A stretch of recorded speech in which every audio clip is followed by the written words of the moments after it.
Welcome, Flip Clock fans, to Flip Clock Fan Studios. I was trying to figure out what I was going to do this time, but I wanted to get back to some restoration, so I thought, hey, why don't I go ahead and do an actual restoration? So I wanted to look for something fresh and get off eBay and get what I call a diamond in the rough. So you look for something that's not really selling that you think that maybe you can get back together. So hopefully it ends up being a diamond and not a piece of fool's gold that looks good on the shelf but doesn't run. So what I got was this Copal 227 in red. I like the colored ones. But this clock is pretty filthy. On the online pictures, I tried to look to see are there any cracks or anything major going on. Of course, it said it doesn't run. We're kind of used to that. But look at that, it is grubby. It looks like it belonged to a mechanic or something like that. So here's the clock. Seems to be flipping okay. No major issues.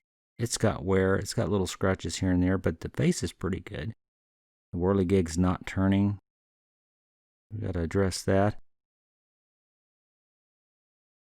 So the first thing we got to do is get it apart. Now you've probably seen other videos where I've done this, and I apologize if you've seen them before, but we're going to do it again just for anyone who's fallen into this video and wants to learn how to do this. Now, those knobs are on there tight, so you want to get some Gorilla Glue. No, you want to get some Gorilla Tape. Now you can use T-Rex tape or anything like that that's really sticky. You don't want plain old duct tape. It's just not going to work. So you go, if you watch what I'm doing here, I'm making strips and I'm putting loops on there. Now this really works. I've done this, shown this before in another video, probably more than once.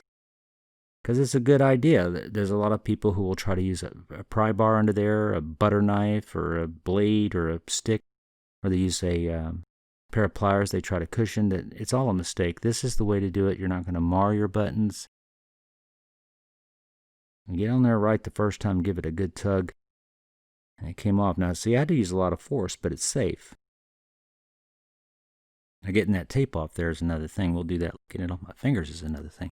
Now you could use the tape here, but if I pry enough, I can get that off without screwing anything up. The alarm button here on the back, that's pretty straightforward. You've got to get a good hold on the clock, and you're just going to pull just straight away. I just provide firm, even pressure when I do this. Just firm pressure.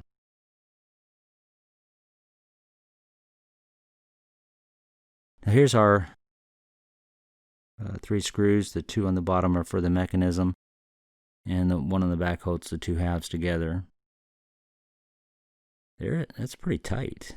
So I don't think this has been taken apart before. Now you'll have to take the 2 mechanism screws off to get this next part done.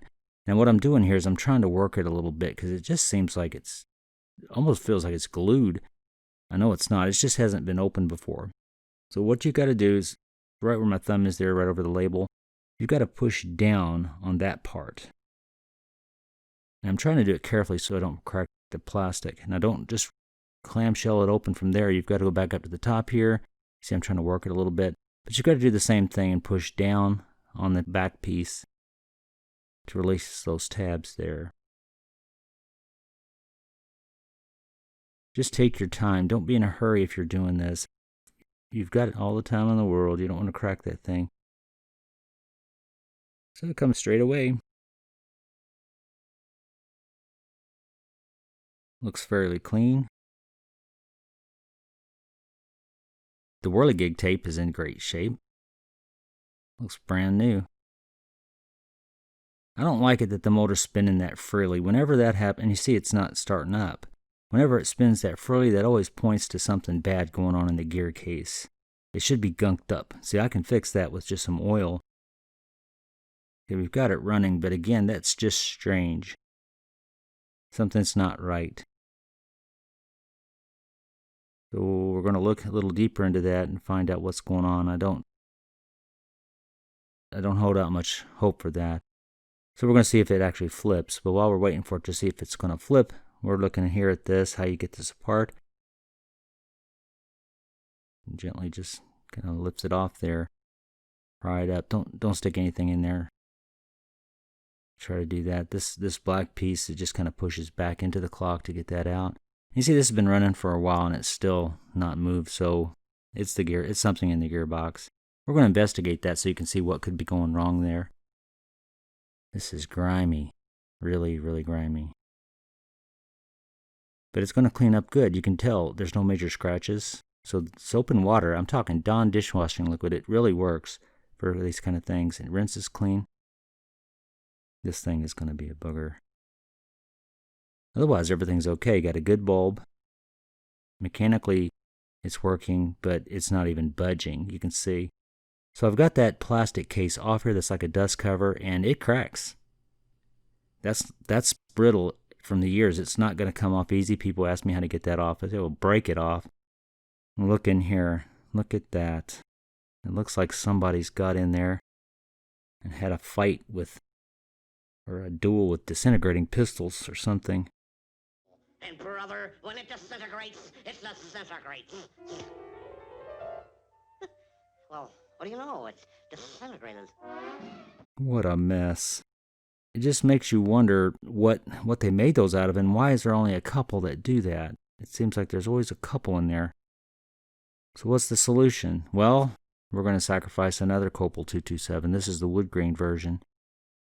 It's not really a parts clock. It's a working clock, but I really want to get the red one going. There's the tape. Peeled that right off the original motor. I'm going to use that. So here we have it. This is all the parts that's been cleaned up, and the cord too. I'll show you what I'm going to do with that.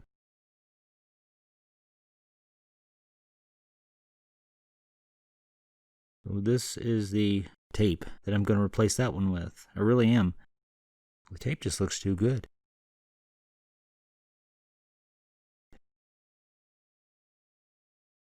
So this is the mechanism out of the wood grain one I have. And the other issue is on this wood grain one, they all came with black cords. And the colored 227s, for example, this yellow 227 has gray cord, as did the red one originally. I just like things original. So we're going to actually replace the cord.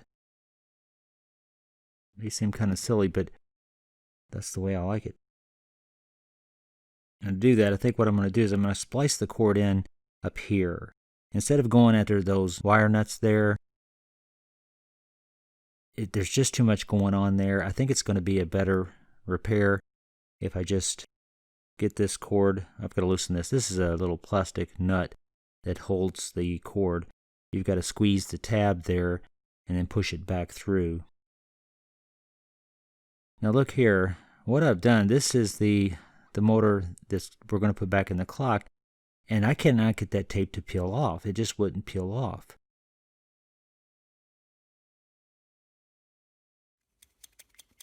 It's a mess. Well, what do you know? It's disintegrated. So I'm gonna use some WD-40 to try to get that adhesive off in my fingernail or a piece of plastic and scratch that off. So here we go. Time has passed and I've actually done all that.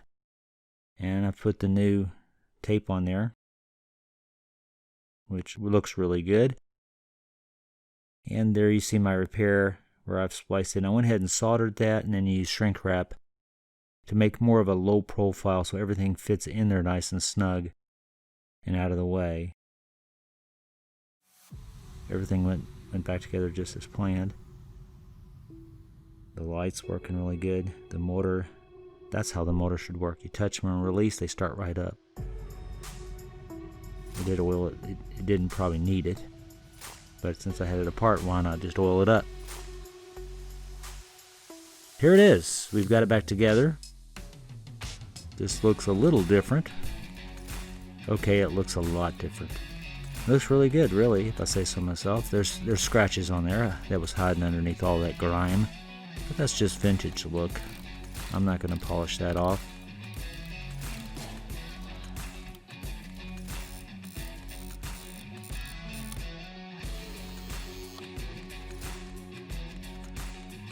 Everything works as it should. So we got a nice working Copal 227 here in red, which are hard to come by because they're cool. Was it worth it?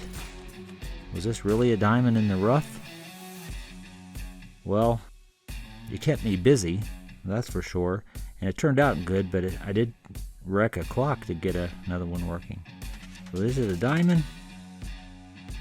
Closer inspection reveals no, but it's a nice clock, you gotta admit.